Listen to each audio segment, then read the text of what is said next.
Hey guys, and welcome back to the channel and Model Cars and Coffee with Hobbydude. You know, when we're at shows and contests, there are a lot of people, while we're having fun and fellowshipping, there are a lot of people working not just to promote the hobby, but to promote us as modelers.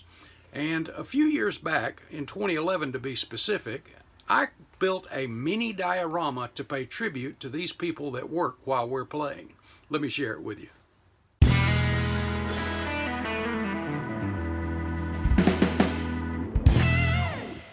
Bring your model to life with MCV products. Visit them on the World Wide Web at mcvproducts.net. At many shows and contests around the country every weekend, you'll often find one or more publications, and they'll have a table and photo booth set up to photograph individual models for the magazine. Well, what you see here is the old Scale Auto magazine set up. You'll see Jim Halt sitting there with his light booth and light box, cameras, and the banner that he always had hanging up above. You'll notice the backdrops or the sweeps behind the models. You had one in white and one in gray, depending on what color the model was and how it reflected.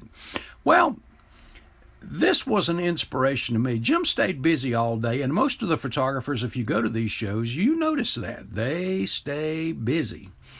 Sometimes when there is a lull, you'll see, like in this picture, Jim sitting here with Ed Sexton of Revell Monogram, and they're just having a good chat.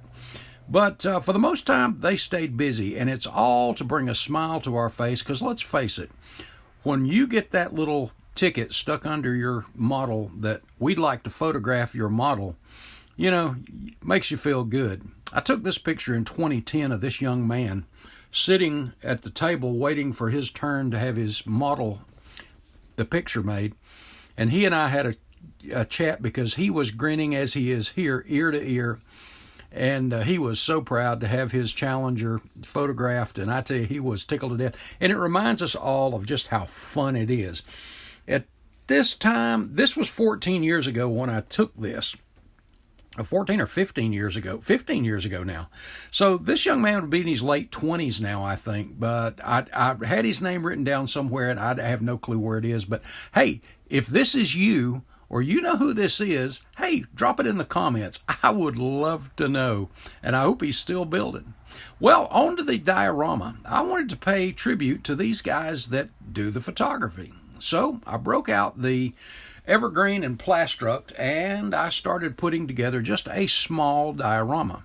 Here you see the like metal siding on the outside of a building, and I was reminded of one of the buildings we went to in Toledo where the exterior by the door was that kind of corrugated looking siding, and on the inside as you went down the hall into the main area where the models were, you had the brick, kind of like a gymnasium. And, you know, if you go to model shows and contests, oftentimes that's what they are. They're gymnasiums or double-sized gymnasiums.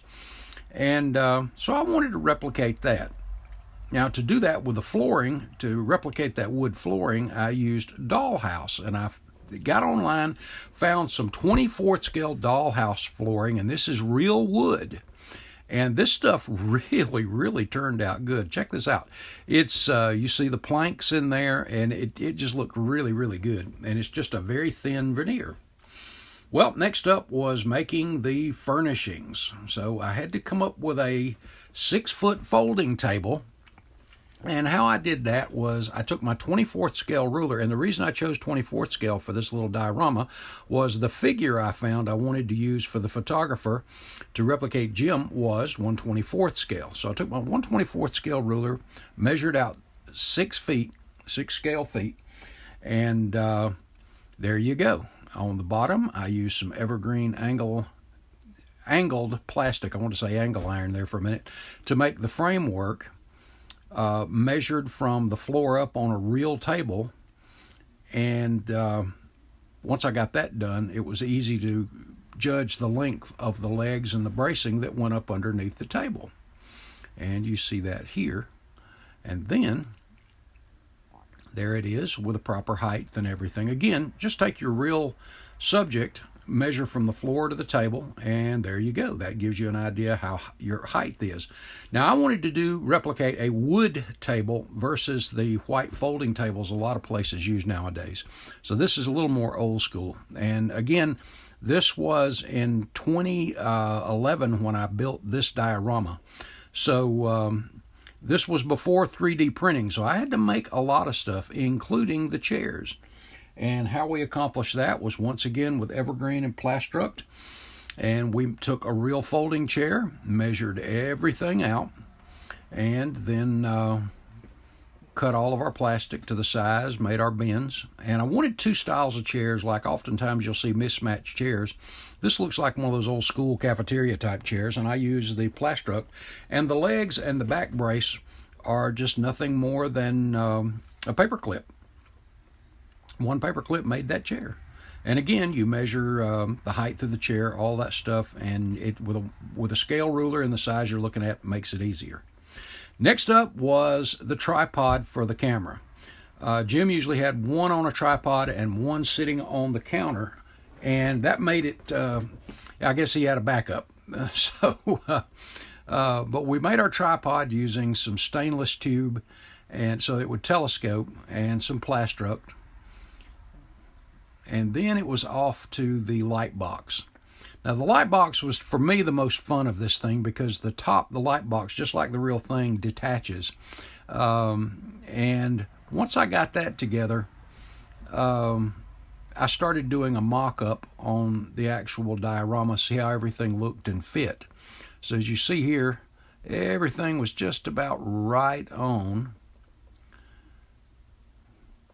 And then it was time to start putting some color on this stuff. So after a good primer coat, then I went back and shot the light box with flat black. I believe this was Tester's flat black, actually. And then I wanted this light to work, so the wiring is not just cosmetic. I actually wanted the light box to work. So what I did was put a pretty decent size LED up in there, as you see, and then I put bare metal foil up inside the box. Had a little switch box that goes up underneath the base that has 2 AAA batteries, and as you can see, it puts out some serious light, and that was fun to build too. Next up was to actually go ahead and get that tripod painted. So after primer and paint, shot this in semi-gloss, and then scratched out a couple of identical cameras. Found a small decal to go on the back of it for a digital camera, put that on there, mounted it up. I think that turned out pretty good. Then I wanted to put some little doodads on the table itself. So in that, again, this was before 3D, and I wanted to have some water bottles on the table. Broke out some acrylic rods, sandpaper, polish, X-Acto, chucked it into the Dremel, and went to work and made a couple of water bottles. Polished them up really good, then took some evergreen rod, snipped a couple pieces off to make it replicate the bottle caps. And I did not put labels on them because I just thought they looked good that way. Next up was a little more stuff for the desk itself, and as you recall, no matter who the magazine is or publication is, they'll put a little form under your model that says, hey, we'd like to photograph your model.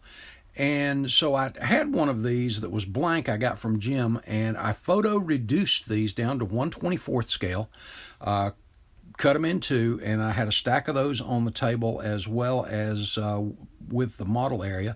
I also photo reduced a couple of Scale Auto magazines to be laying on the desk. Then we had to have our subject to actually photograph, and so I took an old AMT trophy from vintage, old, antique kit from way back. I don't know about you guys, but I rarely use the trophies in those things.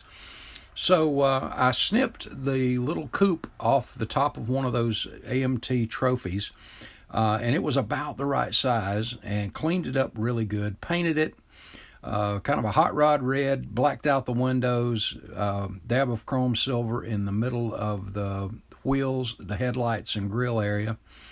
And then it was on to our banner that Scale Auto always had over its photo table. And all I did here was just photograph the real banner, took my scale ruler and after I got the measurements of the actual banner, and transferred that over, photo reduced it to that actual size, and then it was off to actually replicating Jim himself. Now, I'm not a figure painter, and so that's very difficult for me. This was only the second figure I think I've ever done, and I was rather proud of the wear and the shading on the pants and the shirt, things like that, and even the putty work I did on the hair, the mustache, and goatee. But the one thing that I am intimidated by is eyes. I cannot do eyes. Well, thank goodness Jim wears glasses, so I was able to take a photo etch pair of glasses off of a Detail Master interior junk set and give him some glasses, thank goodness.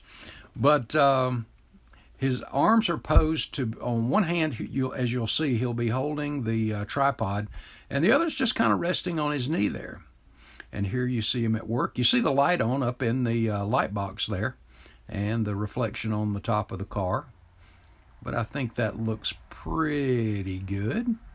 And then moving on to the exterior of the diorama, I painted the exterior kind of a gloss gray, kind of a gold gray color. And the banner I put on there that says Model Contest Today, actually, when I debuted this diorama, I actually did it for whatever show I was at. I would make it on the computer and then print it off on cardstock and put that on there, pop it off, and the next show I'd put whatever that show was.